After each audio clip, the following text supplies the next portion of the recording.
Bonjour à tous, on se retrouve cette semaine pour un nouveau billet. Alors un billet regard croisé. Regard croisé suite à une rencontre avec Nolwenn David et Péric Bénard, qui sont les deux fondateurs de la société DataTeam. Et DataTeam est une société, justement, eux sont experts comptables de formation et ils accompagnent les PME, les entreprises, à définir des tableaux de bord et à suivre les bons KPI. Et c'est une rencontre que j'ai trouvée extrêmement intéressante, notamment au travers du métier que fait MV Group, où on va analyser notamment les performances des clients sur la partie notamment digitale, mais finalement les points communs sont extrêmement nombreux.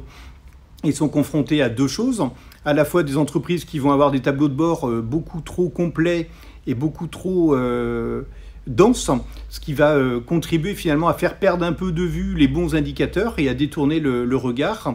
Alors c'est souvent ce qui peut arriver dans des grands groupes, ça me rappelle quelques heureux souvenirs. Et puis des fois trop peu d'indicateurs, voire pas du tout de tableau de bord. Et donc là des entreprises qui vont avancer plutôt à l'intuition, au feeling, alors qui peut fonctionner pendant un certain temps, mais qui est à mon sens extrêmement dangereux, et notamment dans les périodes que l'on connaît. Alors leur méthodo, ils vont investiguer d'abord, voir les différents éléments qu'ils vont pouvoir aller collecter, les analyser et puis ensuite les définir pour programmer ensuite les points d'amélioration sur chacun d'entre eux. Globalement, il faut se limiter à 4-5 indicateurs maximum et de préférence plutôt les ramener justement à des ratios, les ramener par rapport à un nombre de jours, un nombre de collaborateurs ou par collaborateur ou par heure, ce qui va permettre justement de mesurer de façon beaucoup plus efficace.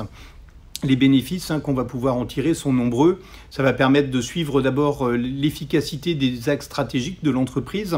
Ça va permettre de mesurer les résultats justement de ces actions, d'anticiper les choses. Et Dieu sait si en ce moment c'est important qu'une entreprise justement puisse anticiper et prendre les bonnes décisions.